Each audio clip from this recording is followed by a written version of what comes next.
भाବରେ ଆମମାନଙ୍କୁ ତାଙ୍କ ଚରଣ ତଳେ ଏକାଠି କରିଛନ୍ତି ବିଶେଷ କରି ଏହି ପ୍ଲାଟଫର୍ମରେ ସେଥିପାଇଁ ପ୍ରଭୁଙ୍କର ଗୌରବ ହଉ। ପୁଣି ଥରେ ମୋତେ ଏହି ସୁଯୋଗ ଦେଇଥିବାରୁ ମୁଁ ବିଶେଷ କରିକି ଏର୍ଲି ମର୍ଣ୍ଣିଂ ପ୍ରେୟାରର ସମସ୍ତ ଆୟୋଜକ ବନ୍ଧୁମାନଙ୍କ ନିକଟରେ ଆପଣମାନଙ୍କ ନିକଟରେ ବହୁତ ବହୁତ ଧନ୍ୟବାଦ କରିଦେଇ ଆସନ୍ତୁ ଅଳ୍ପ ସମୟ ଆମମାନେ ପ୍ରଭୁଙ୍କର ପାଖରୁ ଯାହା ଚିନ୍ତା କରିବା ତାହା ଆମମାନେ ପାଇବା ୟୋହନ ଲିଖିତ ସୁସମାଚାର ତାର 5 ଅଧ୍ୟାୟ 12 ପଦ ଏବଂ 13 ପଦ। ୟୋହନ ଲିଖିତ ସୁସମାଚାର ତାର 5 ଅଧ୍ୟାୟ 12 ପଦ ଆଉ 13 ପଦ।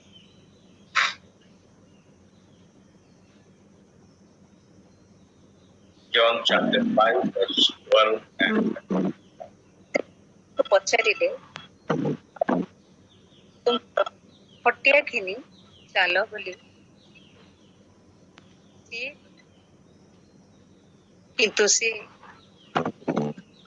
ସେହି ସୁସ୍ଥ ହୋଇଥିବା ଲୋକ ଜାଣି ନଥିଲା, କାରଣ ସେ ସ୍ଥାନର ଥିବାରୁ ଯୀଶୁ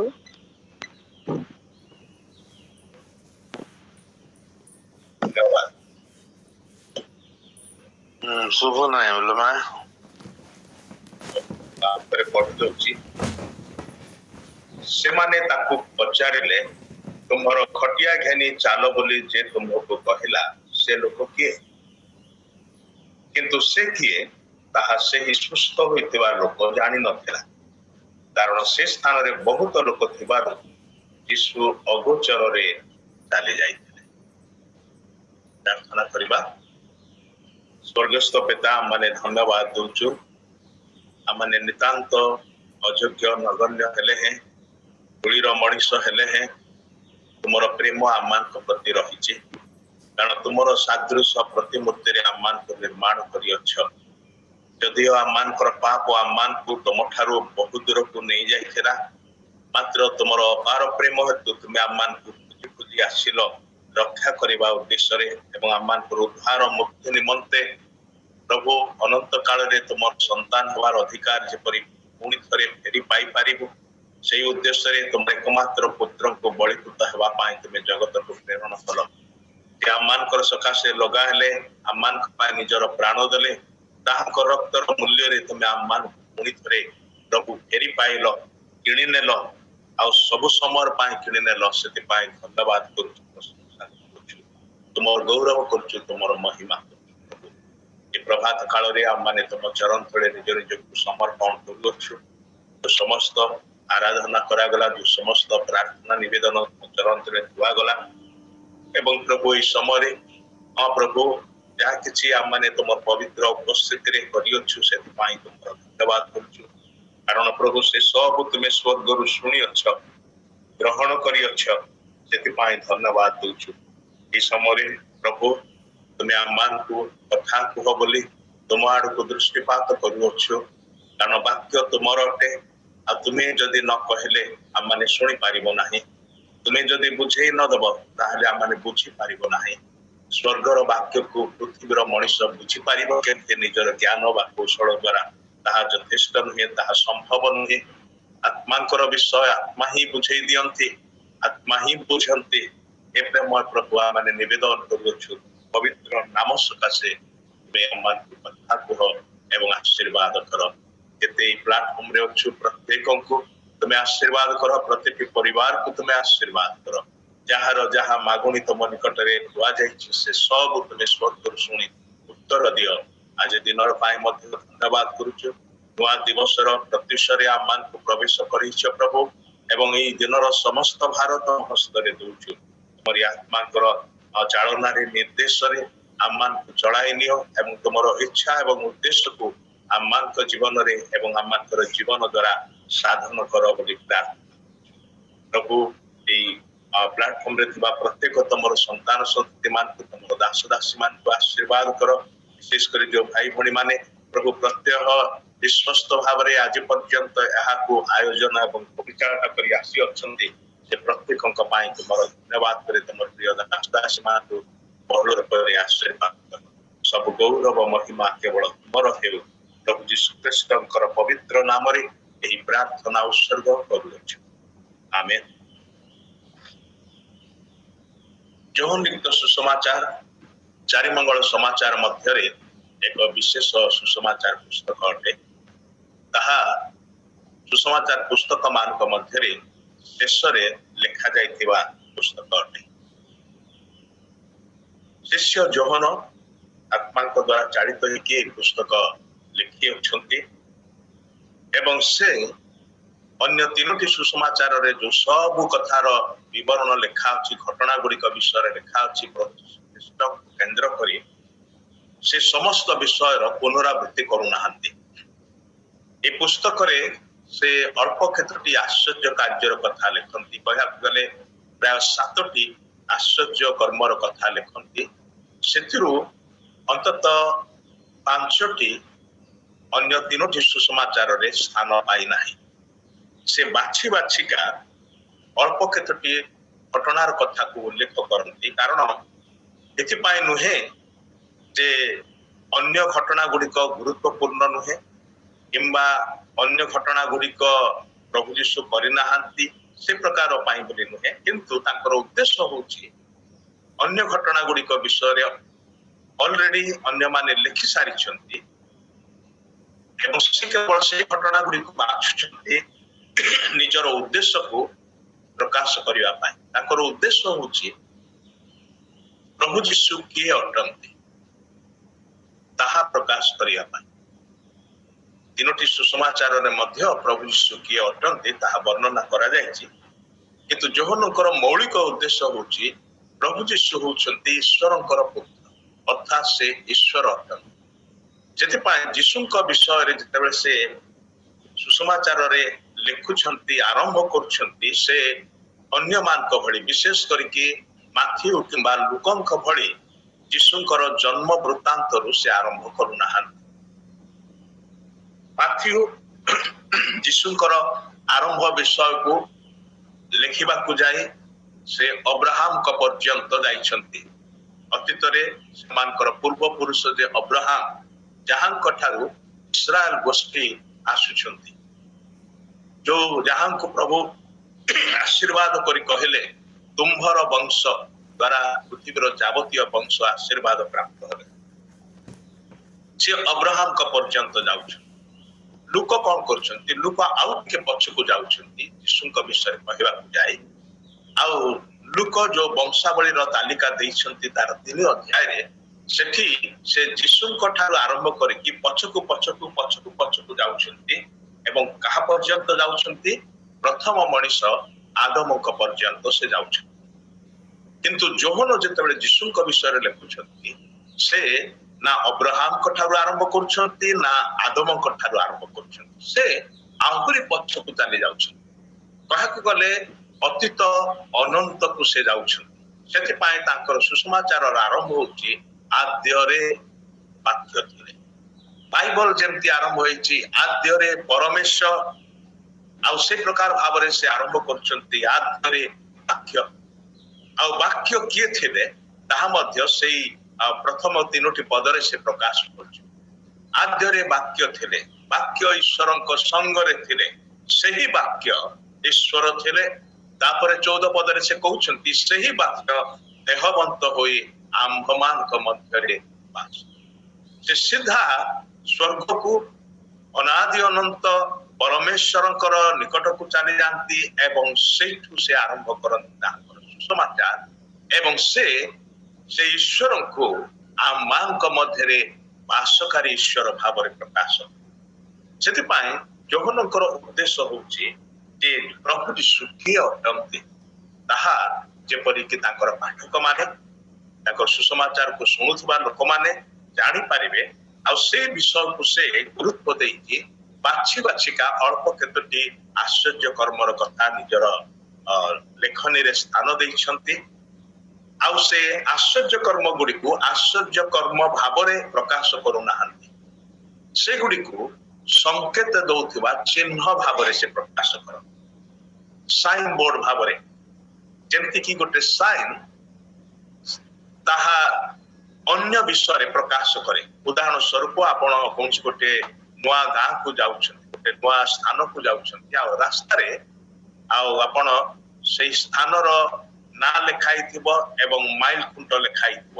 ମାଇଲ ଖୁଣ୍ଟରେ ଲେଖା ହେଇଥିବ କେତେ ମାଇଲ ବା କେତେ କିଲୋମିଟର ଅଛି। ତାପରେ ପାଖକୁ ଆସିଲା ବେଳକୁ ଆପଣ ଚୌରାସ୍ତା ଗୋଟେ ପାଉଛନ୍ତି। ଚୌରାସ୍ତାରେ ଆଉ ସେଠାରେ ଲେଖା ଥିବ ଆପଣ ଯୋଉ ସହରକୁ ବା ଯୋଉ ଗାଁକୁ ଯିବାକୁ ଚାହାନ୍ତି ସେ ଗାଁର ନାଁ ଲେଖା ହେଇକି ସେଇ ଆଡକୁ ତାହା ଦିଗ ଦେଖଉଥିବ ଯେ ଏଇ ଦିଗରେ ଡାହାଣରେ ହଉ କିମ୍ବା ବାମରେ ହଉ କିମ୍ବା ସିଧାରେ ଗଲେ ସେଇ ସ୍ଥାନଟା ଆପଣ ପାଇବେ। ସେଇ ସଂକେତ ଯୋଉଟା ଦେଖଉଛି ସେଇଟା ସେ ଗାଁ କିମ୍ବା ସେଇଟା ସେ ସହର ନୁହେଁ, ତାହା କେବଳ ସଂକେତ ଚିହ୍ନ ମାତ୍ର। କିନ୍ତୁ ତାହା ଯୋଉ ବିଷୟରେ କହୁଛି ସେଇଟା ଅଲଗା ସ୍ଥାନରେ ଅଛି, ତାହା ଅଲଗା ନୁହେଁ। ଠିକ ସେଇ ପ୍ରକାର ଆଶ୍ଚର୍ଯ୍ୟ କାର୍ଯ୍ୟ ସବୁ ସେଗୁଡାକ ଈଶ୍ୱର ନୁହେଁ, କିନ୍ତୁ ଈଶ୍ୱର କିଏ ତାହା ପ୍ରକାଶ କରେ। ପ୍ରଭୁ ଯୀଶୁ କିଏ ଅଟନ୍ତି ତାହା ପ୍ରକାଶ କରିବା ପାଇଁ ଯୋହନ 7ଟି ଆଶ୍ଚର୍ଯ୍ୟ କର୍ମର କଥା ଆଉ ଯଦି ଯୀଶୁଙ୍କର ପୁନରୁତ୍ଥାନକୁ ମଧ୍ୟ ଆଉ ଏ ଭିତରେ ନିଆଯାଏ ତାକୁ ସେ ଅଲଗା କରିଛନ୍ତି। ଯଦି ନିଆଯାଏ ତାହେଲେ 8ଟି ଆଶ୍ଚର୍ଯ୍ୟ କର୍ମର ବିଷୟ ଯୋହନ ପୁସ୍ତକରେ ଦେଖିବାକୁ ମିଳେ। ଅନ୍ୟ ପକ୍ଷରେ 3ଟି ସୁସମାଚାରରେ 35ରୁ ଅଧିକ ଆଶ୍ଚର୍ଯ୍ୟ କର୍ମର ବିବରଣ ଲେଖା ଅଛି। କିନ୍ତୁ ଯୋହନ ତାଙ୍କର ଏ ପୁସ୍ତକର ଶେଷ ଭାଗରେ କୁହନ୍ତି ସେ କାହିଁକି ଅନେକ ଗୁଡାଏ ବିଷୟକୁ ବାଦ ଦେଇଛନ୍ତି। ସେଇ କଥା କୁହନ୍ତି ଯେ ପ୍ରଭୁ ଯୀଶୁ ତାହାଙ୍କର ଶିଷ୍ୟମାନଙ୍କ ସମ୍ମୁଖରେ ବହୁତ କିଛି କାର୍ଯ୍ୟ କରିଛନ୍ତି, ବହୁତ କିଛି ବିଷୟ କହିଛନ୍ତି। ସେ ସବୁ ବିଷୟକୁ ଯଦି ଉଲ୍ଲେଖ କରାଯିବ, ପୁସ୍ତକ ଆକାରରେ ପ୍ରକାଶ କରାଯିବ, ତାହେଲେ ଏତେ ପୁସ୍ତକ ହବ ଯେ ପୃଥିବୀରେ ସେ ସବୁ ପୁସ୍ତକ ରଖିବା ପାଇଁ ସ୍ଥାନ ନିଅଣ୍ଟ ହବ, ସ୍ଥାନ ହବ ନାହିଁ। ସେଥିପାଇଁ ସେ କଣ କରିଛନ୍ତି, ସବୁ ବିଷୟକୁ ନ ଲେଖି ବାଛି ବାଛି ଅଳ୍ପ କେତୋଟି ବିଷୟ ସେ ଲେଖୁଛନ୍ତି। ଆଉ ଯୋଉ ଘଟଣାକୁ ସେ କହୁଛନ୍ତି ଏଗୁଡାକ ସଂକେତ ଦିଏ ଯୀଶୁ କିଏ ଅଟନ୍ତି। ଏଗୁଡାକ ଯୀଶୁଙ୍କର ପରିଚୟ ନିମନ୍ତେ ଗୋଟେ ଗୋଟେ ଚିହ୍ନ ଅଟେ। ସେ ଚିହ୍ନ ଭାବରେ ବ୍ୟବହାର କରିକି ତାଙ୍କର ସୁସମାଚାର ପୁସ୍ତକରେ ଆଶ୍ଚର୍ଯ୍ୟ ଘଟଣାର ବିବରଣ ସବୁ ଲେଖିଛନ୍ତି। ଆଜି ଆମେ ଯୋଉ ଅଂଶଟି ପଢିଲୁ ଆଉ ସେଇଟା କହିବାକୁ ଗଲେ ଆଉ 5 ଅଧ୍ୟାୟର ପ୍ରଥମ ପଦରୁ ଆରମ୍ଭ କରିକି ଆଉ ଅଲମୋଷ୍ଟ 15-16 ପଦ ପର୍ଯ୍ୟନ୍ତ ଆଉ ସେଟା ଅଛି ଘଟଣାର ବିବରଣ 15 ପଦ ପର୍ଯ୍ୟନ୍ତ। ମାତ୍ର ଆମେ ପୁରାଟା ପଢିଲୁ ନାହିଁ କାରଣ ହୋଇପାରେ ଅନେକ ଥର এই ଅଂଶଟାକୁ ପଢିଛୁ, ସେଥିପାଇଁ କେବଳ 12 ପଦ ଏବଂ 13 ପଦ ପଢେ। ସେଟା ହଉଛି এই ଘଟଣାର ଶେଷ ଆଡକର ବିଷୟ। ଜଣେ ବ୍ୟକ୍ତି ଯେ କି ଦୀର୍ଘ ବର୍ଷ ରୁଗ୍ଣ ଅଟେ, ରୋଗରେ ପଡିଛି। ଜଣେ ବ୍ୟକ୍ତି ଯେ କି ଗୋଟେ ପୋଖରୀ କୂଳରେ ଅଛି, ନିଜ ଘରେ ନାହିଁ କିମ୍ବା ଡାକ୍ତରଖାନାରେ ନାହିଁ। ଜଣେ ବ୍ୟକ୍ତି ତାର ନିଜର ଲୋକ ତା ପାଖରେ କେହି ନାହାନ୍ତି। ତାକୁ ଦେଖିଲେ ତାର ଅବସ୍ଥାକୁ ଦେଖିଲେ ଜଣା ପଡୁଛି ଯେ ହୋଇପାରେ ଆରମ୍ଭରେ ତାର ନିଜର ଲୋକ ଥିଲେ ପାଖରେ, ସେମାନେ ହୁଏତ ତାକୁ ନେଇକି ଆସିଛନ୍ତି, କିନ୍ତୁ ଏ ବ୍ୟକ୍ତିଟି ବିଲକୁଲ ସୁସ୍ଥ ହେଇପାରୁନାହିଁ, ତାର ଅସୁସ୍ଥତା ମଧ୍ୟରେ ପଡି ରହିଛି। ସେମାନେ ହୁଏତ ଅଧୈର୍ଯ୍ୟ ହେଇକି ତାକୁ ପରିତ୍ୟାଗ କରି ଚାଲି ଯାଇଛନ୍ତି। ଆମେ ଜାଣୁନା, ସେ ବିଷୟରେ କିଛି ଲେଖା ଯାଉନାହିଁ, ତାର ନାଁ ଲେଖା ଯାଉନାହିଁ, ସେ କୋଉ ଗାଁର ଲୋକ ସେ ବିଷୟରେ ଲେଖା ଯାଉନାହିଁ।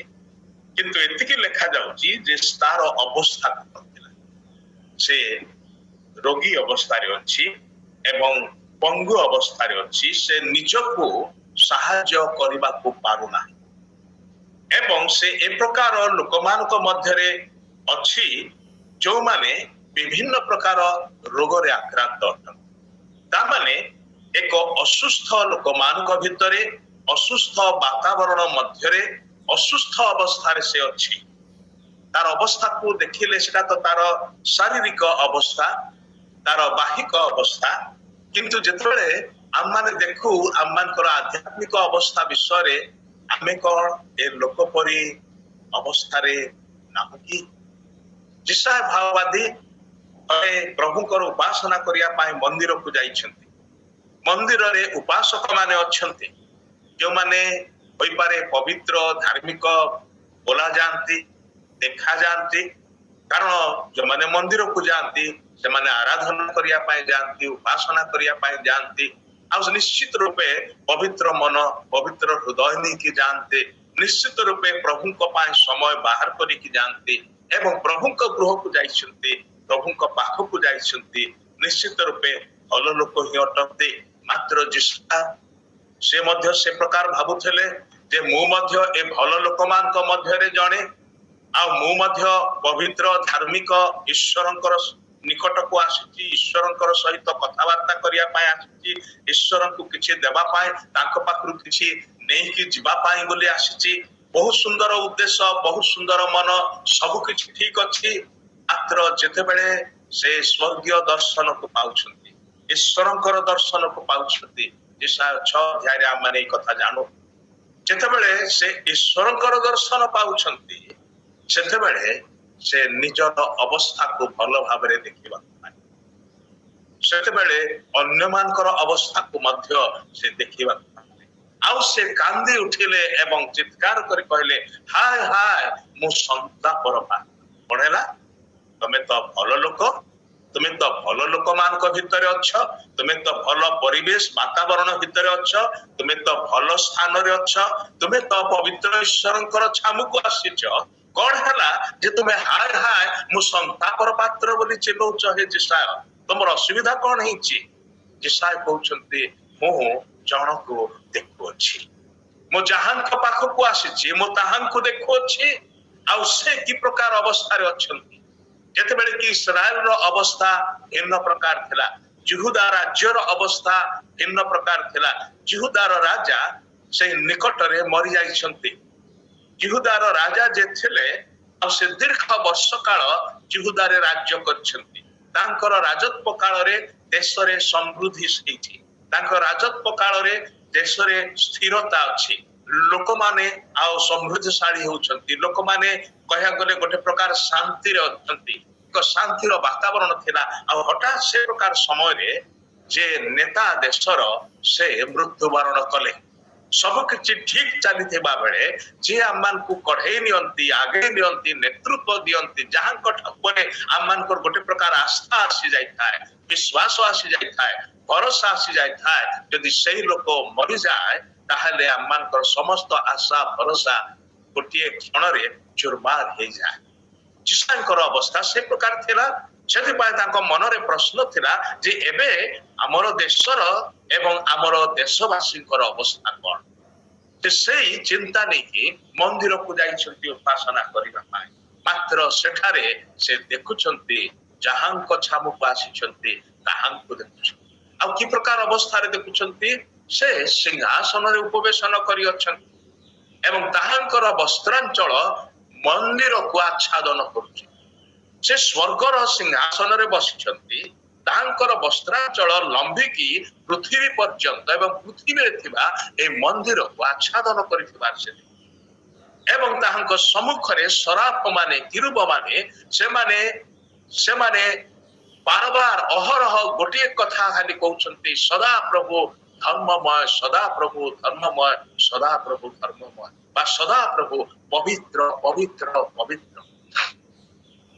ଏସବୁ ବିଷୟକୁ ସେ ଯେତେବେଳେ ଦେଖୁଛନ୍ତି ସେତେବେଳେ ଯିଶାୟ କେବଳ ଈଶ୍ୱରଙ୍କୁ ଦେଖିଲେ ତାହା ନୁହେଁ, ସେ ନିଜକୁ ଏବଂ ତାଙ୍କର ପାଖରେ ଥିବା ଲୋକମାନଙ୍କୁ ବା ଯୋଉମାନଙ୍କ ଭିତରେ ସେ ବସିଛନ୍ତି ସେମାନଙ୍କୁ ସେ ଦେଖିବାକୁ ପାଇଲେ। ଆଉ କି ଅବସ୍ଥାରେ ସେମାନଙ୍କୁ ଦେଖୁଛନ୍ତି, କି ଅବସ୍ଥାରେ ସେ ନିଜକୁ ଦେଖୁଛନ୍ତି? ସେ କହୁଛନ୍ତି, ହାୟ ହାୟ ମୁଁ ସନ୍ତାପର ପାତ୍ର, ମୁଁ ଅଶୁଚି ଓଷ୍ଠାଧର ବିଶିଷ୍ଟ ଲୋକମାନଙ୍କ ମଧ୍ୟରେ ବସିଅଛି, ମୁଁ ଜଣେ ଅଶୁଚି ଓଷ୍ଠାଧର ବିଶିଷ୍ଟ ଲୋକ। କଣ ହେଲା? ତୁମେ ପରା ଭାବବାଦୀ, ତମେ ତ ପ୍ରଭୁଙ୍କର ବାକ୍ୟ ସମସ୍ତଙ୍କୁ କହୁଛ, ତମ ମୁଖରୁ ପବିତ୍ର ବାକ୍ୟ ନିର୍ଗତ ହେଉଛି, ଆଉ ତୁମେ ଏବେ କଣ ହେଲା ଯେ କହୁଛ ତମର ଓଷ୍ଠାଧରଟା ଅପବିତ୍ର ଅଟେ, ଅଶୁଚି ଅଟେ? ହଁ ଭାଇ ଭଉଣୀ ମାନେ, ଆମମାନେ ଅନେକ ସମୟରେ ସେ ଭୁଲ ଧାରଣାରେ ଉପାସନାଳୟକୁ ଆସିଥାଉ, ସେ ଭୁଲ ଧାରଣାରେ ଆମମାନେ ଈଶ୍ୱରଙ୍କ ଛାମୁକୁ ଆସିଥାଉ। ଆଉ ଆମମାନଙ୍କର ନିଜ ବିଷୟରେ ଯୋଉ ଭୁଲ ଧାରଣା ଅଛି, ଅନ୍ୟମାନଙ୍କ ବିଷୟରେ ମଧ୍ୟ ସେଇ ସମାନ ଭୁଲ ଧାରଣା ଅଛି। ଭୁଲ ଧାରଣାଟା କଣ? ଯେ ମୁଁ ଠିକ ଅଛି ଆଉ ଯୋଉମାନଙ୍କ ମଧ୍ୟରେ ଯୋଉମାନଙ୍କର ସଙ୍ଗୀ ହେଇକି ଅଛି ସେମାନେ ମଧ୍ୟ ଠିକ ଅଛନ୍ତି, କିନ୍ତୁ ସମସ୍ତଙ୍କର ଅବସ୍ଥା ଯେ ଆମମାନଙ୍କର ଧାରଣାର ବିପରୀତ ଅଟେ, ସେଇ ବାସ୍ତବତାକୁ ଆମମାନେ ଉପଲବ୍ଧି କରିବାକୁ ପାରିନଥାଉ, ଆମମାନେ ଚିହ୍ନଟ କରିବାକୁ ପାରିନଥାଉ, ଆମମାନେ ଜାଣିବାକୁ ମଧ୍ୟ ପାରିନଥାଉ। ଅଥଚ ଧାରାବାହିକ ଭାବରେ, ଗତାନୁଗତିକ ଭାବରେ, ଅଭ୍ୟାସଗତ ଭାବରେ ଗିର୍ଜା ଉପାସନାକୁ ଯିବାରେ କୌଣସି ପ୍ରକାର ଅସୁବିଧା ହେଇନାହିଁ। ଆମମାନେ ସବୁବେଳେ ନିୟମିତ କରି ଆସିଛୁ, ରହି ଆସିଛୁ, କହି ଆସିଛୁ, ଗୀତ ଗାଇ ଆସିଛୁ, ସବୁ କିଛି ଯେମିତି ଚାଲିବା କଥା ସବୁ ସେମିତି ଚାଲେ, କିନ୍ତୁ ଅବସ୍ଥା ବିଷୟରେ ଆମମାନଙ୍କର ସଚେତନତା ନାହିଁ। କାରଣ କଣ? ପ୍ରତାରଣା ଛଳନାର ବିଷ ଆମମାନଙ୍କର ଆଖିକୁ ଅନ୍ଧ କରିଦେଇଛି। ଆମମାନେ ସତ୍ୟ କଣ ତାହା ଦେଖିବାକୁ ପାରୁନାହୁଁ, ବାସ୍ତବତା କଣ ତାହା ଦେଖିବାକୁ ପାରୁନାହୁଁ। ଯୋଉ ଈଶ୍ୱରଙ୍କର ନାମରେ ଏକାଠି ହଉ, ଉପାସନା କରୁ, ସେଇ ଈଶ୍ୱରଙ୍କୁ ହିଁ ଆମମାନେ ଦେଖିବାକୁ ପାରୁନାହୁଁ କିମ୍ବା ଜାଣିବାକୁ ପାରିନାହୁଁ। କାରଣ ଜାଣିଲେ ଆଉ ଦେଖିଲେ ଆମେ ନିଜର ଅବସ୍ଥା କଣ ତାହା ମଧ୍ୟ ବୁଝିପାରିବା, ତାହା ମଧ୍ୟ ଦେଖିପାରିବା। ଏଥିପାଇଁ ତ ଆମମାନଙ୍କର ଆଙ୍ଗୁଠି ସିଧାସଳଖ ଅନ୍ୟମାନଙ୍କ ବିରୁଦ୍ଧରେ ଚାଲିଯାଏ ଯେ ସେ ଅମୁକ ଏମିତି, ସେ ଲୋକ ସେମିତି, ଏମାନେ ଏମିତି। ଆମମାନଙ୍କ ମୁହଁରୁ ସେଇ କଥା ହିଁ ବାହାରେ, ଯେମିତିକି ଯିଶାୟଙ୍କ ମୁହଁରୁ ମଧ୍ୟ ସେଇ ପର୍ଯ୍ୟନ୍ତ ବାହାରିଥିଲା। ପ୍ରଥମ 5 ଅଧ୍ୟାୟ ଯଦି ପଢିବେ ସେଥିରେ ଆଉ ଅନ୍ୟ କିଛି ନାହିଁ। ଯିଶାୟ ଅନ୍ୟମାନଙ୍କୁ ଆଙ୍ଗୁଠି ଦେଖେଇ କହୁଛନ୍ତି ତମମାନେ ସବୁ ଏମିତି, ସେମାନେ ସବୁ ଏମିତି, କେହି ହେଲେ ତମେ ସବୁ ଠିକ ଲୋକ ନୁହଁ। ସେଟା ହଉଛି ତାଙ୍କର ପ୍ରଚାର, ସେଟା ହଉଛି ତାଙ୍କର ମୁଖର ବାର୍ତ୍ତା। କିନ୍ତୁ 6 ଅଧ୍ୟାୟରେ ଯେତେବେଳେ ଈଶ୍ୱରଙ୍କର ଦର୍ଶନକୁ ସେ ପାଉଛନ୍ତି, ସ୍ୱର୍ଗୀୟ ଦର୍ଶନକୁ ପାଉଛନ୍ତି, ଆଉ ସେତେବେଳେ ସେ ବୁଝି ଯାଉଛନ୍ତି ସେ କହୁଛନ୍ତି ମୁଁ ଅଶୁଚି ଓଷ୍ଠାଧର ବିଶିଷ୍ଟ ମଣିଷ, ମୋ ଠାରେ ଅଶୁଚିତା ଅଛି, ତାହେଲେ ସୂଚି ବାକ୍ୟ କେମିତି ନିର୍ଗତ ହବ? ମୋ ଠାରେ ଦୋଷ ଅଛି, ତାହେଲେ ନିର୍ଦୋଷ ବାକ୍ୟ କେମିତି ନିର୍ଗତ ହବ? ମୋ ଠାରେ ସମସ୍ୟା ଅଛି, ତାହେଲେ ସମାଧାନର ବାକ୍ୟ ମୋ ଠାରୁ କେମିତି ନିର୍ଗତ? ହାୟ ହାୟ ମୋ ସନ୍ତାପର ପାତ୍ର। ପ୍ରଥମ ଥର ପାଇଁ ହୋଇପାରେ ଯିଶାୟ ନିଜକୁ ଚିହ୍ନିଲେ। ସେମାନେ ପ୍ରଥମେ ବା ସେମାନେ ନିଜକୁ ଚିହ୍ନିବାକୁ ପାରିଥାନ୍ତି ଯୋଉମାନେ ଈଶ୍ୱରଙ୍କୁ ଚିହ୍ନିଥାନ୍ତି, ଯୋଉମାନେ ଈଶ୍ୱରଙ୍କୁ ଦେଖିଥାନ୍ତି, ସେମାନେ ନିଜର ଅବସ୍ଥାକୁ ସ୍ପଷ୍ଟ ଦେଖିପାରନ୍ତି। ଆମେ ଈଶ୍ୱରଙ୍କୁ ନ ଜାଣିବା ପର୍ଯ୍ୟନ୍ତ ନିଜକୁ ଜାଣିବାରେ ଅସଫଳ ହେଇଥାଉ, ବିଫଳ ହେଇଥାଉ, ଆଉ ଭୁଲ ଧାରଣାକୁ ମୁଣ୍ଡରେ ପୁରେଇକି ଆମେ ଭାବି ନେଇଥାଉ ଯେ ମୁଁ ଠିକ ଅଛି ଆଉ ବାକି ସମସ୍ତେ ମଧ୍ୟ ଠିକ ଠାକ ଅଛନ୍ତି। ଗିର୍ଜା ଘରେ ଆମେ ସମସ୍ତେ ହିଁ ଠିକ, ଗିର୍ଜା ଘରୁ ବାହାରି ଗଲା ପରେ ଆମମାନଙ୍କର ପାଟି ଅନ୍ୟ ପ୍ରକାର କଥା ସବୁ କହେ। ଘରକୁ ଚାଲି ଆସିଲେ ଝଗଡା, ପଡୋଶୀ ସହିତ ଝଗଡା, ଯାହା ସାଙ୍ଗରେ କିଛି ବିଷୟ ଟିକେ ଏପଟ ସେପଟ ହେଲେ ଝଗଡା, ଆଉ ଆମମାନଙ୍କର ଗିର୍ଜା ଘରରେ ଥିବା ବାତାବରଣ ଅବସ୍ଥାକୁ ଆମେ ପାସ୍ କରି ଯାଉ। ସେଇଟା ଆମର ନିଜର ନଥିଲା, ଯାହା ଆମର ନିଜର ଥିଲା ସେଇଟା ହିଁ ଅଧିକ ସମୟରେ ଦେଖାଯାଉଛି, ଘଟୁଛି। କଣ ଆମର ନିଜର ଥିଲା? ଅଶୁଚିତା, କଳୁଷତା, ଦୁଷ୍ଟତା, ଅବାଧ୍ୟତା, ଅଧାର୍ମିକତା, ଏସବୁ ବିଷୟ ଆମମାନଙ୍କର ନିଜର, ସେଟା ଈଶ୍ୱର ଆମମାନଙ୍କୁ ଦେଇନାହାନ୍ତି। ସେ ସବୁ ଆମମାନଙ୍କର ନିଜର ଉତ୍ପତ୍ତି ଅଟେ, ସେ ସବୁ ଆମମାନଙ୍କର ନିଜର ପ୍ରବୃତ୍ତି ଅଟେ, ସେ ସବୁ ଆମମାନଙ୍କର ନିଜର ଅଭ୍ୟାସ ଅଟେ, ସେଇ ସବୁ ଆମମାନଙ୍କର ନିଜର। ମାତ୍ର ଯୋଉଟା ଆମର ନିଜର ସେଇଟାକୁ ଆମେ ସ୍ୱୀକାର କରିବା କ୍ଷେତ୍ରରେ ବିଫଳ ହେଇଛୁ। ଯୋଉଟା ଆମର ନିଜର ନାହିଁ ତାକୁ ବଡ ଜୋରରେ କହି ବୁଲୁଛୁ। ଅଶୁଚି ବାତାବରଣ ମଧ୍ୟରେ ଧାର୍ମିକ ସ୍ଥାନରେ ଅଶୁଚି ଲୋକମାନେ, ପବିତ୍ର ସ୍ଥାନରେ ମନ୍ଦିର ଭିତରେ ଅଶୁଚି ଓଷ୍ଠାଧର ବିଶିଷ୍ଟ ଲୋକମାନେ। ସମ୍ଭବ, ଆଉ ଆଜି ମଧ୍ୟ ସେ ପ୍ରକାର ଅବସ୍ଥା। ଆଉ ସେଥିପାଇଁ ସେ କାଳର ଲୋକଙ୍କ ବିଷୟରେ ପ୍ରଭୁ ଯିଶାୟଙ୍କ ମୁଖ ଦେଇକି ହିଁ କହିଲେ, ଏହି ଲୋକମାନେ ଓଠରେ ଆମ୍ଭର ସେବା କରନ୍ତି କିନ୍ତୁ ସେମାନଙ୍କର ଅନ୍ତଃକରଣ ଆମ୍ଭ ଠାରୁ ବହୁ ଦୂରରେ। ସେମାନେ ଭାବୁଛନ୍ତି ମୋର ଘରକୁ ଆସିଛନ୍ତି, ମାତ୍ର ମୋ ଠାରୁ ବହୁ ଦୂରରେ ଅଛନ୍ତି। ସେମାନଙ୍କର ଓଠ କେବଳ ହଲୁଛି, ସେମାନଙ୍କର ଓଠ କେବଳ ଉଚ୍ଚାରଣ କରୁଛି, ମୋର ନାମକୁ ନଉଛି, ମାତ୍ର ଏମାନଙ୍କର କି ଅଧିକାର ଅଛି ମୋର ନାମକୁ ନିଜର ଓଠରେ ଉଚ୍ଚାରଣ କରିବା ପାଇଁ, ଯେତେବେଳେ ସେମାନଙ୍କର ହୃଦୟ ମନ ମୋ ସହିତରେ ନାହିଁ। ଭାଇ ଭଉଣୀ ମାନେ, ଆମେ ନିଜକୁ ଦେଖିବା ଆବଶ୍ୟକ, ନିଜକୁ ପଚାରିବା ଆବଶ୍ୟକ, ମୁଁ କିଏ ଏବଂ କେଉଁ ସ୍ଥାନରେ ଅଛି, ମୁଁ କିଏ ଏବଂ ମୋର ଅବସ୍ଥା କଣ। ମୁଁ ଯୋଉମାନଙ୍କୁ ସାଙ୍ଗ କରିଛି, ମୁଁ ଯୋଉମାନଙ୍କର ମଧ୍ୟରେ ଥାଇକି ବେଶ ସନ୍ତୁଷ୍ଟ ଅଟେ, ଖୁସି ଅଟେ ଯେ ମୁଁ ଏଇ ଟାଇପର ଲୋକମାନଙ୍କର ସଙ୍ଗୀ ଅଟେ, ଅତଏବ ମୁଁ ମଧ୍ୟ ସେମାନଙ୍କର ବା ସେମାନେ ମଧ୍ୟ ମୋ ଭଳି। କିନ୍ତୁ ହୋଇପାରେ ବାସ୍ତବତା ଭିନ୍ନ ଅଟେ। ବାସ୍ତବତା ଆଉ କିଛି କହୁଅଛି, ଆଉ ତାହା ପ୍ରଭୁଙ୍କର ସଂସ୍ପର୍ଶରେ ଆସିଲେ ହିଁ ଜାଣି ହବ। ଆଉ ସେ ହିଁ ଆମମାନଙ୍କୁ ସେଇ ଅବସ୍ଥାରୁ ମୁକ୍ତ କରିବାକୁ ସମର୍ଥ ଅଟନ୍ତି। ସେ ହିଁ ଆମମାନଙ୍କୁ ସେ ପ୍ରକାର ପରିସ୍ଥିତିରୁ ଉଦ୍ଧାର କରିବା ପାଇଁ ସମର୍ଥ ଅଟନ୍ତି। ଯେମିତିକି ଯିଶାଙ୍କର ଓଷ୍ଠାଧରରେ ସେଇ ଜଳୁଥିବା ଅଙ୍ଗାର ଟିକେ ଲଗେଇ ଦିଆଗଲା, ଜଣେ ଦୂତ ଆସି ତାହା କଲେ, ତହିଁରେ ତାହାଙ୍କର ଓଷ୍ଠାଧର ସୂଚି ହେଲା।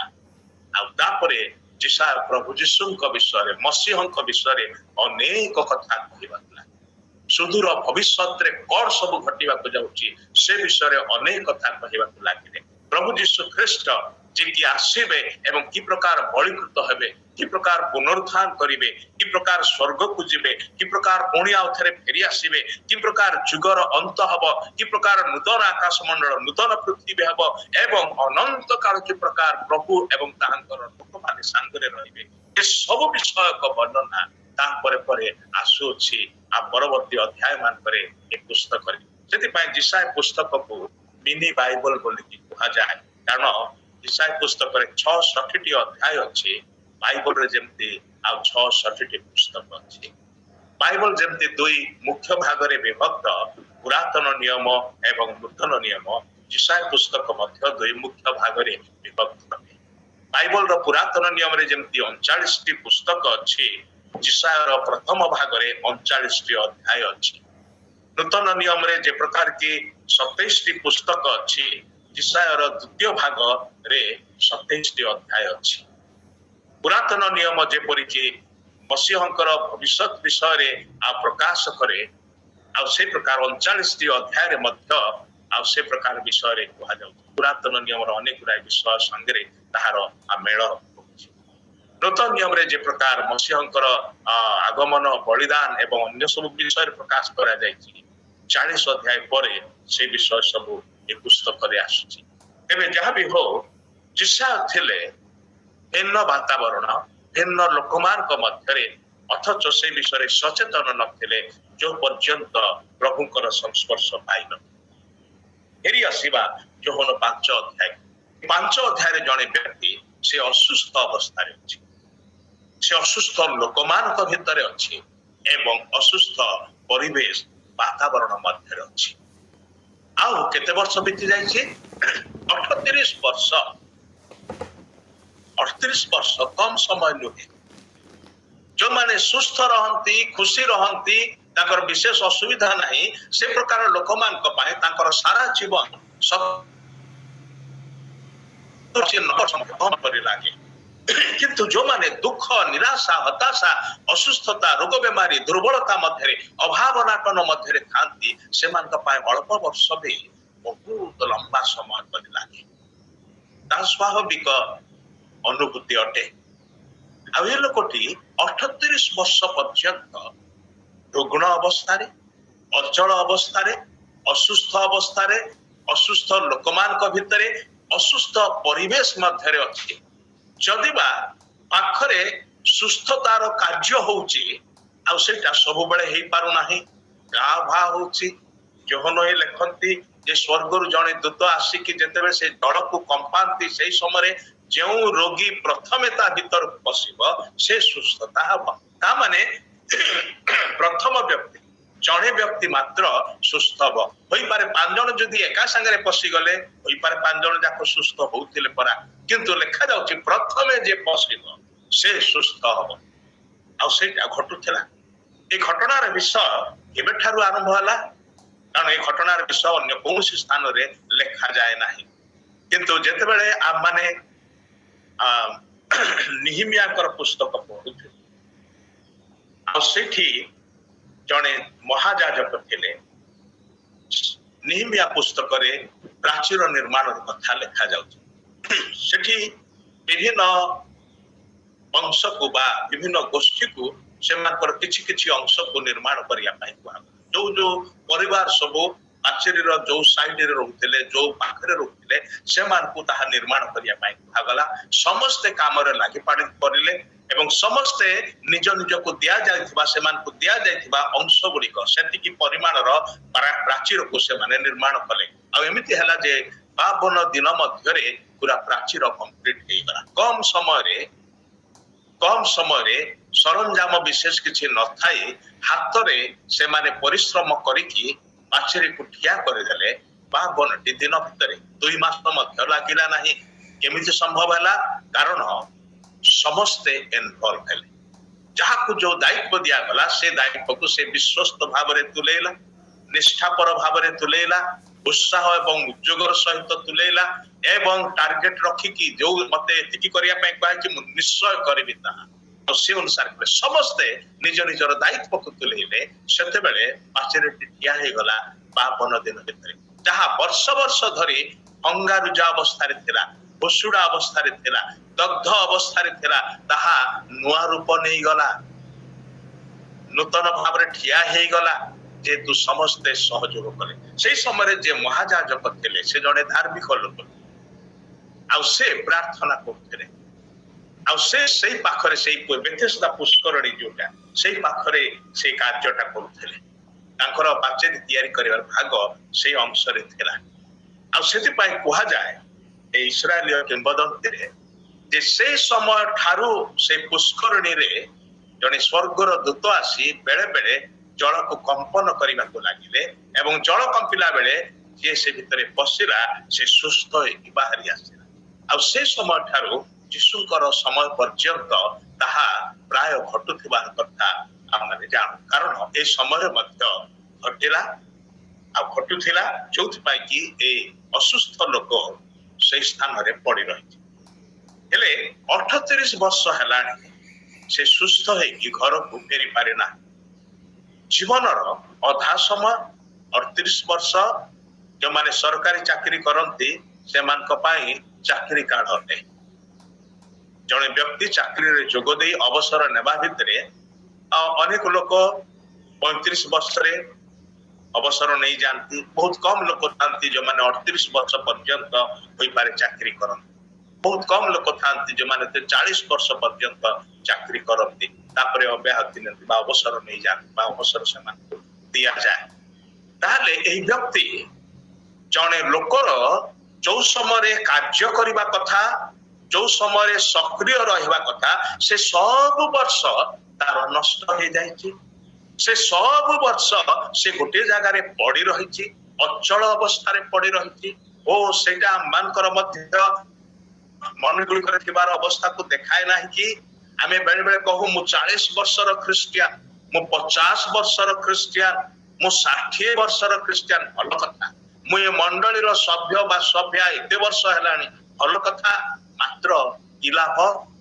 ଏତେ ବର୍ଷର ଖ୍ରୀଷ୍ଟିଆନ ହେଇକି, ଏତେ ବର୍ଷର ମଣ୍ଡଳୀର ସଭ୍ୟ ସଭ୍ୟା ହେଇକି, ଏ ପ୍ରକାର କି ମଣ୍ଡଳୀରେ ବଡ ବଡ ଦାୟିତ୍ୱ ତୁଲେଇକି ମଧ୍ୟ ଯଦି ଏ ଲୋକର ଭଳି ଆପଣଙ୍କର ରହିଥିବା ସମୟ ଖାଲି ନଷ୍ଟ ହେଇଛି, କିଛି ସକାରାତ୍ମକ କାର୍ଯ୍ୟ କରିନାହାନ୍ତି, କୌଣସି ଉନ୍ନତିମୂଳକ କାର୍ଯ୍ୟ କରିନାହାନ୍ତି, କୌଣସି ଉପକାରର କାର୍ଯ୍ୟ କରିନାହାନ୍ତି, ଯଦ୍ୱାରା ମଣ୍ଡଳୀର ଉପକାର ହେଇଛି, ଯଦ୍ୱାରା ବିଶ୍ୱାସୀ ମାନଙ୍କର ଆତ୍ମିକ ଜୀବନରେ ଅଭିବୃଦ୍ଧି ଆସିଛି, ସେ ପ୍ରକାର ଯଦି କାର୍ଯ୍ୟ ହେଇନାହିଁ ତାମାନେ ଆପଣଙ୍କର ଜୀବନ ବ୍ୟର୍ଥ ହେଇଛି। ଯୋଉ ଉଦ୍ଦେଶ୍ୟରେ ପ୍ରଭୁ ଆପଣଙ୍କୁ ରଖିଛନ୍ତି ସେ ମଣ୍ଡଳୀ ଭିତରେ ହଉ ବା ସେ ସମାଜ ଭିତରେ ହଉ, ଏପରିକି ପରିବାର ମଧ୍ୟରେ ମଧ୍ୟ ହଉ, ତାହା ବ୍ୟର୍ଥ ହେଇଯାଉଛି। ଆଉ ବର୍ଷ ପରେ ବର୍ଷ ବିତି ଯାଉଛି, ପରିବର୍ତ୍ତନ ନାହିଁ। ଅପରିବର୍ତ୍ତିତ ଜୀବନ ନଷ୍ଟ ଜୀବନ ଅଟେ। ଅପରିବର୍ତ୍ତିତ ଜୀବନ ଏବଂ ସକ୍ରିୟ ରହୁନଥିବା ଜୀବନ ବ୍ୟର୍ଥ ଜୀବନ ଅଟେ। ସମୟ ବରବାଦ, ଜୀବନ ମଧ୍ୟ ବରବାଦ ହେଇଯାଉଛି। ଏ ଲୋକର ତାର ଆୟୁଷର ଅଧା ସମୟ ଅଚଳ ଅବସ୍ଥାରେ, ନା ନିଜକୁ ସାହାଯ୍ୟ କରିପାରୁଛି, ନା ପାଖରେ ପଡିଥିବା ଆଉ ଗୋଟେ ଲୋକକୁ ସାହାଯ୍ୟ କରିପାରୁଛି।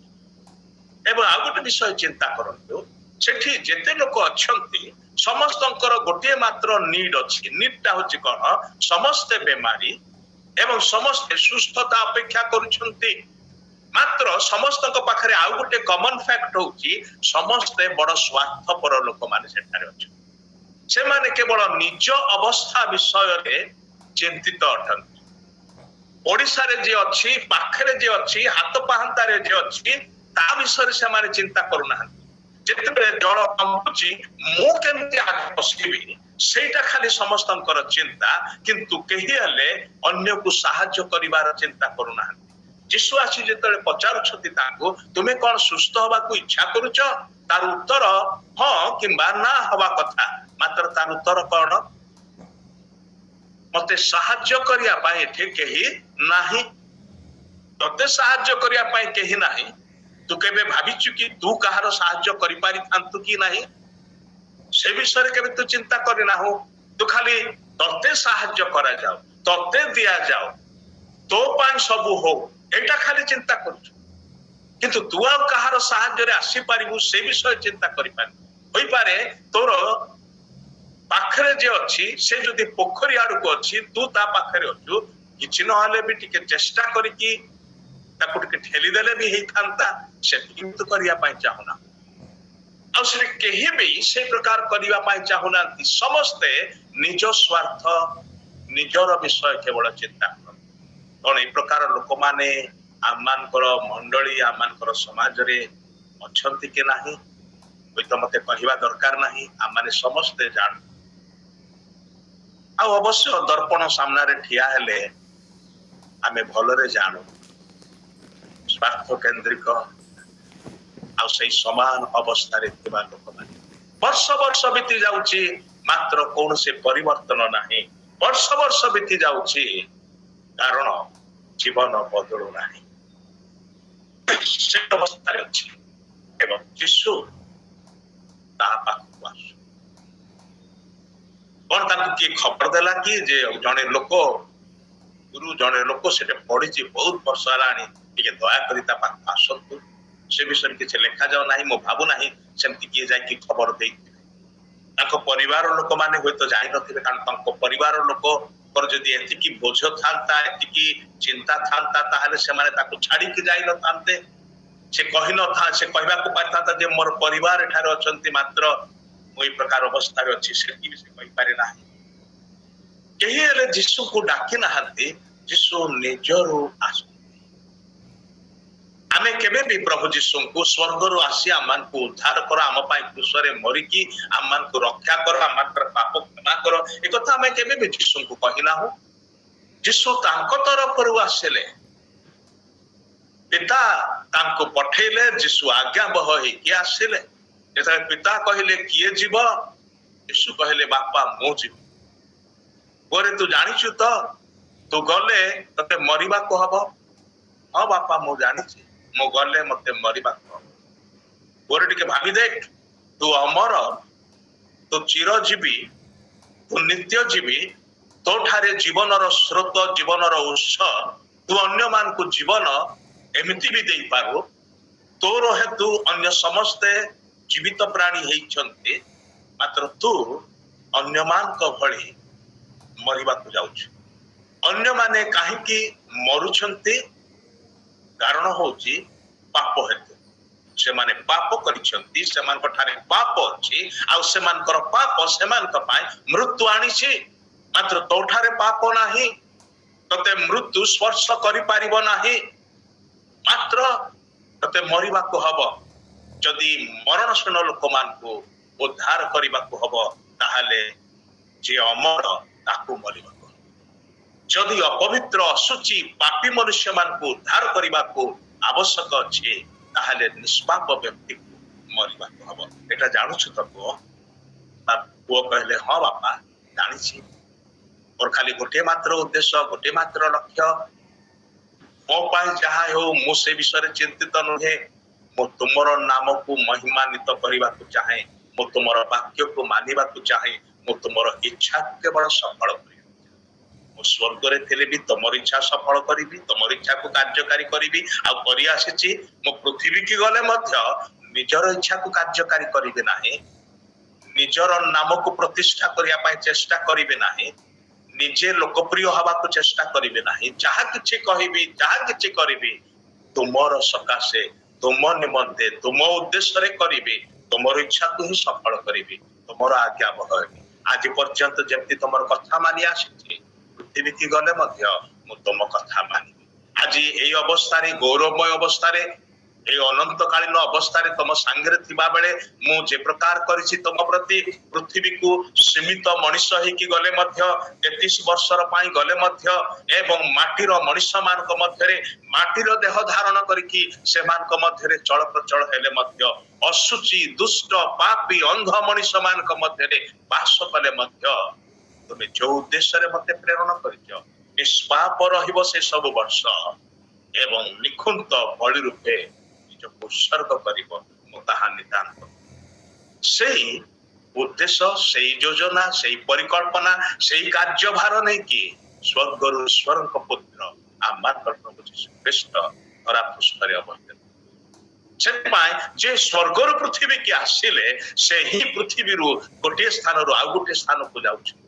ଜଣେ ମଣିଷ ପାଖରୁ ଆଉ ଜଣେ ମଣିଷ ପାଖକୁ ଯାଉଛନ୍ତି ଯୋଉମାନଙ୍କର ସେ ପ୍ରକାର ଅବସ୍ଥା ଅଛି ସେ ସେମାନଙ୍କର ନିକଟକୁ ଯାଉଛନ୍ତି ଆଉ ସେଥିପାଇଁ ଯକ୍ଷଙ୍କୁ ଯୋଉ ଦିନ କହିଲେ ମୁଁ ତୁମ ଘରକୁ ଯିବି ଆଉ ଯକ୍ଷଙ୍କର ଗୃହରେ ପରିତ୍ରାଣ ଆସିଲା ଆଉ ସେ ଆଉ ତାପରେ କହିଲେ ମନୁଷ୍ୟ ପୁତ୍ର କଣ ପାଇଁ ଆସିଛନ୍ତି ଏଥିପାଇଁ ଆସିଅଛନ୍ତି ଯାହା ହଜି ଅଛି ତାହା ଖୋଜି ରକ୍ଷା କରିବା ନିମନ୍ତେ ମନୁଷ୍ୟ ପୁତ୍ର ଆସିଅଛନ୍ତି ସେଥିପାଇଁ ପ୍ରଭୁ ଯୀଶୁ ନିଜ ଆଡୁ ପଦକ୍ଷେପ ନେଉଛନ୍ତି ଇନିସିଏଟିଭ ନେଉଛନ୍ତି ଏବଂ ଏ ଲୋକ ପାଖକୁ ଆସୁଛନ୍ତି ପ୍ରଭୁ ଯୀଶୁ ଅନ୍ୟମାନଙ୍କ ପାଖକୁ ଯାଉନାହାନ୍ତି ନିର୍ଦ୍ଦିଷ୍ଟ ଭାବରେ ଏ ଲୋକ ପାଖକୁ ଆସୁଛନ୍ତି ତାକୁ ଦେଖିକି ହିଁ ଜାଣୁଛନ୍ତି ଯେ ଲୋକଟା ବହୁତ ବର୍ଷ ଧରି ଏମିତି ପଡି ରହିଛି ଆଉ ତାକୁ ପଚାରୁଛନ୍ତି ତୁ କଣ ସୁସ୍ଥ ହବାକୁ ଇଚ୍ଛା କରୁଛୁ ମୁଁ ଭାବେ ଯୀଶୁ କାହିଁକି ସେ ପ୍ରଶ୍ନ ସେ ଲୋକଟାକୁ ପଚାରିଲେ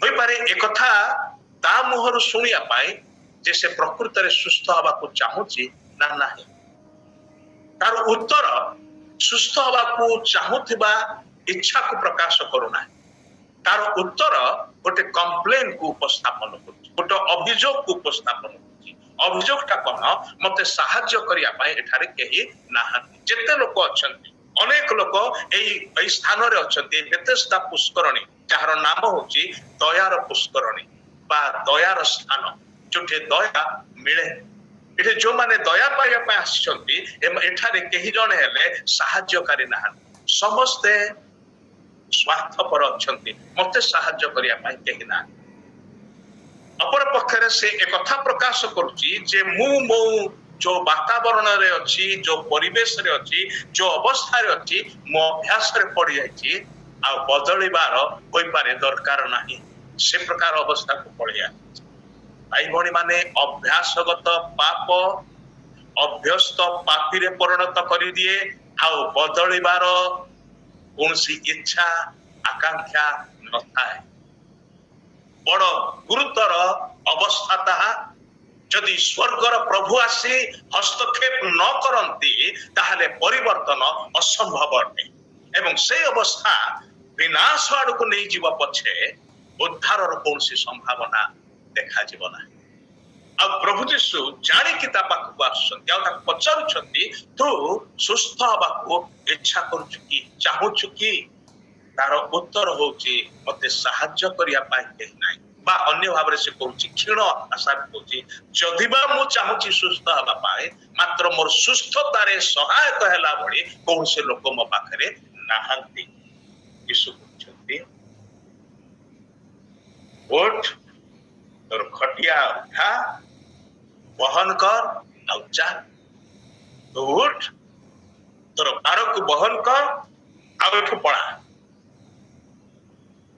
ସମ୍ପୂର୍ଣ୍ଣ ନୂତନ ବିଷୟ କରିବା ପାଇଁ ସମ୍ପୂର୍ଣ୍ଣ ନୂତନତା ମଧ୍ୟକୁ ନେବା ପାଇଁ ପ୍ରଭୁ ତାଙ୍କୁ କହୁଛନ୍ତି ତାଙ୍କର ବାକ୍ୟ ଏ ଲୋକକୁ ସେଠାରୁ ବାହାରି ଆସିବା ପାଇଁ କେବଳ ନୁହେଁ ସେ ସ୍ଥାନ ଛାଡିକି ଅନ୍ୟ ଆଡକୁ ଯିବା ପାଇଁ ତାକୁ କୁହାଯାଉଛି ତୁ ଏ ଅବସ୍ଥାରେ ବହୁତ ବର୍ଷ ପଡି ରହିଲୁ ଏଠି ପଡି ରହିବା ଦରକାର ନାହିଁ ତୁ ଏଇ ଅବସ୍ଥାରେ କଲବଲ ହଉଛୁ ଛଟପଟ ହଉଛୁ ଭାବୁଛୁ ତତେ ସାହାଯ୍ୟ କରିବା ପାଇଁ କେହି ନାହିଁ ତୋର ଚାରିଆଡେ ତୋର ସାହାଯ୍ୟ ନାହିଁ ତୁ ପର୍ବତ ଆଡକୁ ଅନେଇଲେ ବି ତୋର ସାହାଯ୍ୟ ତୋ ପାଖକୁ ଆସିବ ନାହିଁ ଯେ ଆକାଶ ଆଉ ପୃଥିବୀ ନିର୍ମାଣ କରିଛନ୍ତି ତାଙ୍କ ଆଡକୁ ଅନେଇଲେ ତୋର ସାହାଯ୍ୟ ଆସିବ ଆଉ ମୁଁ ସେଠୁ ଆସିଛି ତତେ ସାହାଯ୍ୟ କରିବା ପାଇଁ।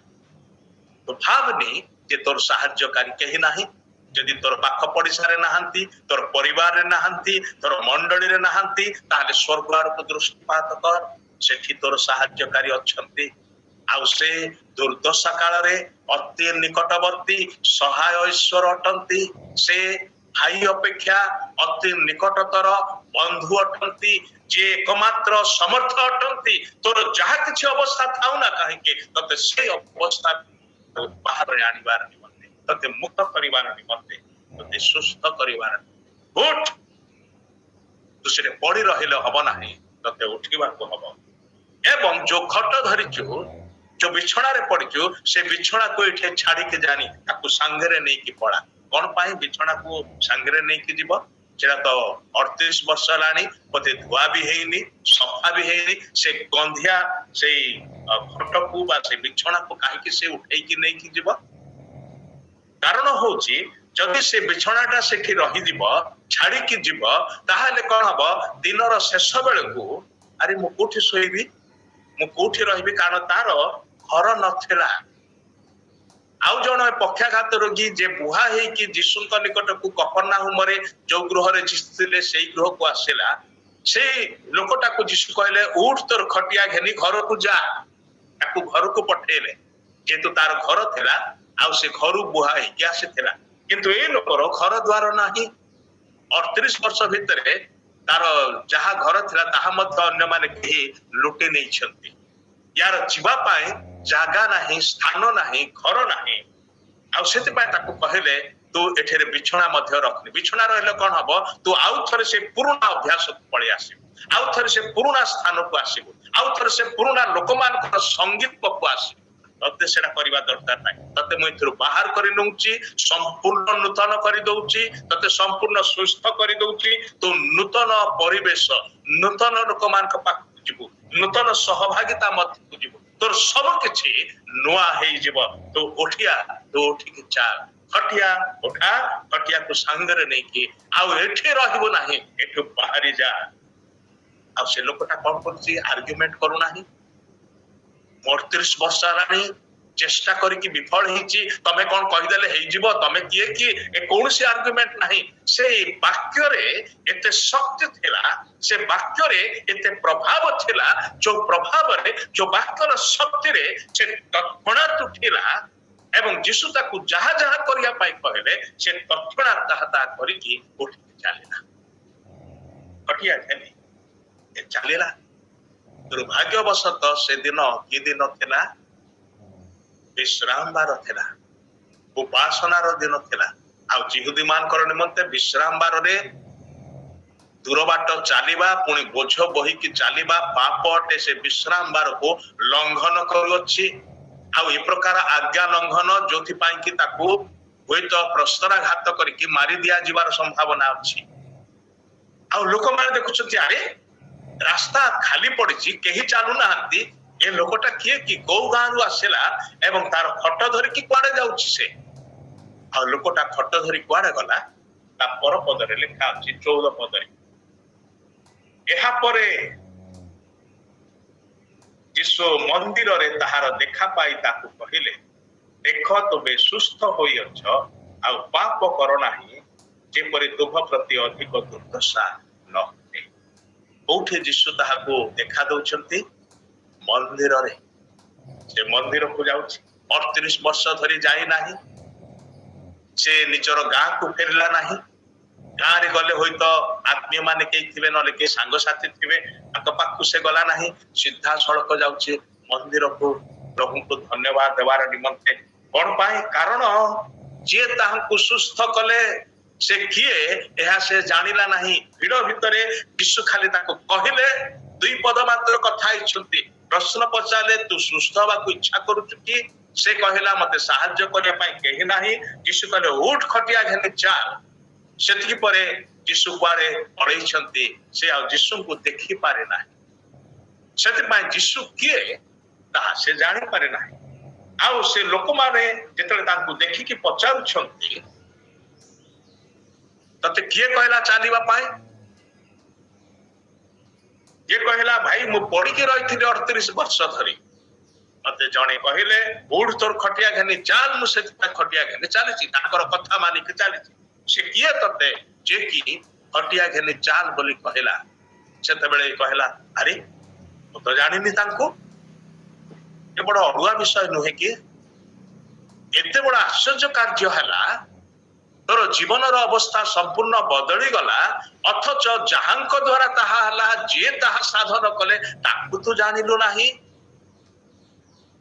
ये तो बड़ अड़ुआ कथा भाई भणी माने आममानकर मध्य अवस्था अनेक समय सेया ही अटे जे आममानकर सब पाप क्षमा करके आममान को अनंत जीवन देइछन्ति परित्राण करछन्ति उद्धार करछन्ति आमे ताहांकु जानिछु कि जदि जानिछु बोली कहूछु केते जानिछु तांकर नाम को जानिछु कि तांकर व्यक्तित्व को जानिछु कि तांकर गुण स्वभाव चरित्र को जानिछु कि से को विषय पसंद करंती को विषय पसंद करंती नाही ता जानिछु कि से मो ठारू कोन अपेक्षा करंती कोन आशा करंती ताहा जानिछु कि ओ अनेक विषय रे आमने अज्ञ रहिछु आ आमनकर अज्ञतारे आमने तृप्ति लाभ करूछु संतुष्ट अटु आ अधिक किसी दरकार नाही नाही नाही आपको जानिबा को हबो कारण आम पाखरे जो माने अछंती आमनकर से अल्प परिवर्तन को देखि कि मध्य पचारंती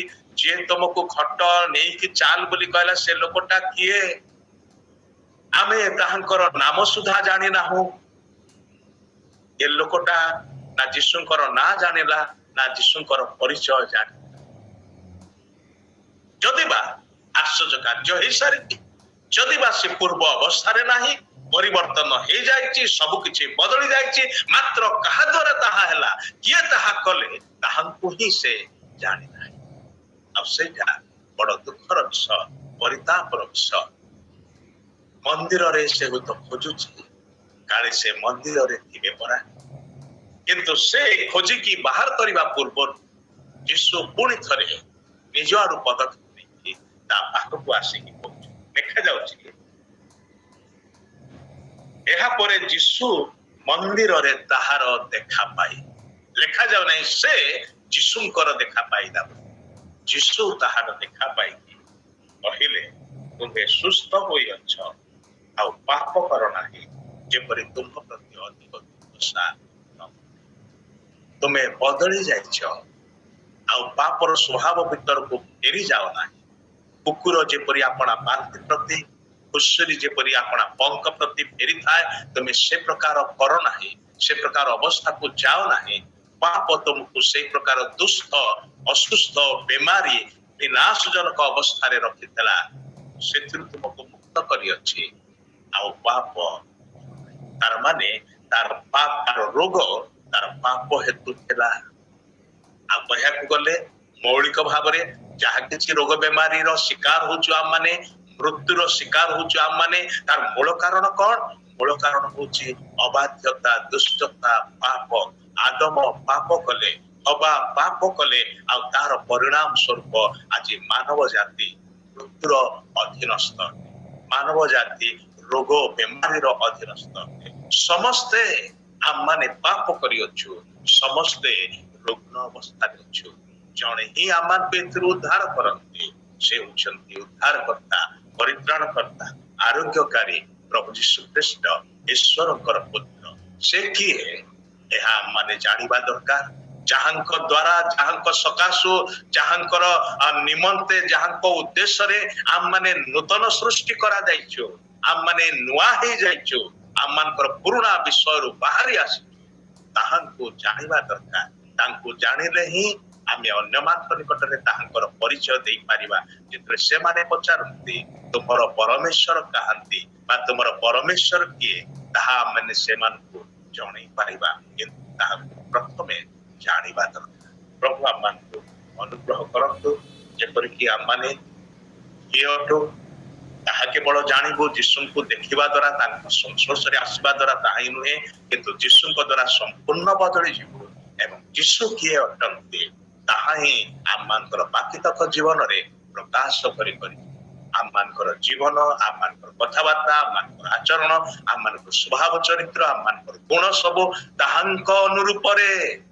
ताहांक अनुरूपरे गठित होई जीव आ गोटे दिन आसेब आम माने ईश्वरक पुत्र यीशुଙ୍କ परि देखा जीव आ जगत ताहा देखिबो जगत ताहा जानिबो जगत ताहा स्वीकार करिबो सेतेबेले सेमानकर निमंते ताहा विलंब हो जाय जेतेबेले मेघमाଳରେ आसुथिबार देखि आ आम माने शून्य मंडल को उठेई निया जीवो से समय आम माने संपूर्ण रूपे सर्वत भावरे यीशुଙ୍କ परि से दिन आसुछि किंतु ता पूर्वरु आज जगत रे वंचित थाउ यीशुଙ୍କର जेपरि स्वभाव थिला आममानकर सही परि स्वभाव हेउ यीशु जे प्रकार पवित्र धार्मिक एवं दयारे महान अटंती से कहंती आम्भे माने मध्य ताहांक परि हेउ से जेपरि नम्र एवं मृदुशील अटंती आम्भे माने मध्य ताहांक भଳି हेउ आ ताहांकर संस्पर्श रे आसिले ही ताहांकर सहभागिता रे लागि रहिले ही ताहांकर गुण गुडिको आम्मानकर हेइ पारिबो आम्मानकर गुण स्वभाव को बदलै देई पारिबो ता बिना ता संभवपर प्रभु आम्मानको अनुग्रह करंतु ताहांकर मनर मत लोक हवा पाए एवं ताहांकर अनुसारे जीवन यापन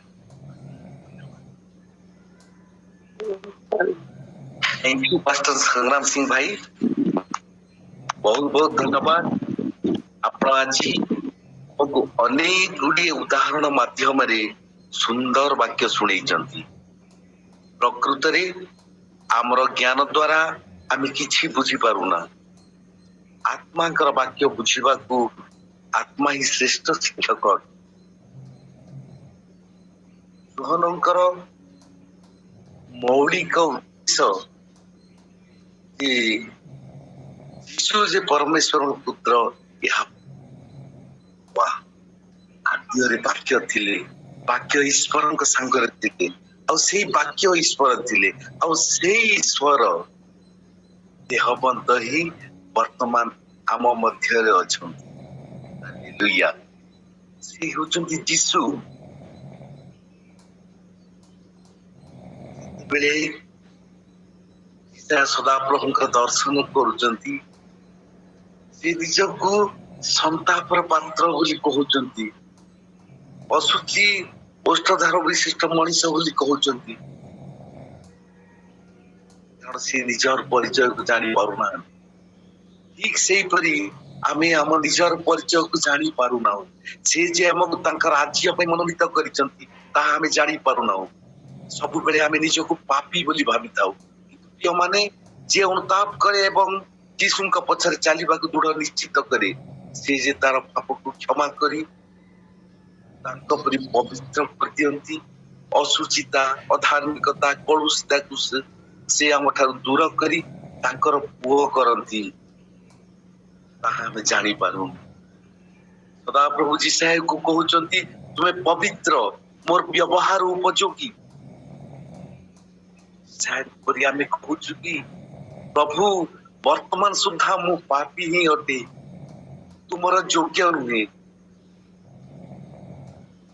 से 38 वर्ष रोगी परी आमे निजर सामर्थ्य किछि करि पारुनु जेते बेले आमे असमर्थ बोली स्वीकार करू सेते बेले तांकर शक्ति आम भीतर कार्य करथाय यीशु आम पाखକୁ आसी साहाय्य करती सेति तो बाहु लोक कहउचंती दुर्बलता रे तांकर शक्ति साधित हुए आमे तांको इच्छा रे चलिबा आमे यीशुଙ୍କର पछरे चलिबा आसु गोटे धाड़ी गीत गाई तू ही है मार्ग प्रभु तू ही है सत्य प्रभु है जीवन प्रभु तुम्हें ही सत्य तुम्हें ही जीवन अटल बहुत बहुत धन्यवाद पास्टर संग्राम सिंह भाई बहुत सुंदर वाक्यर विश्लेषण बहुत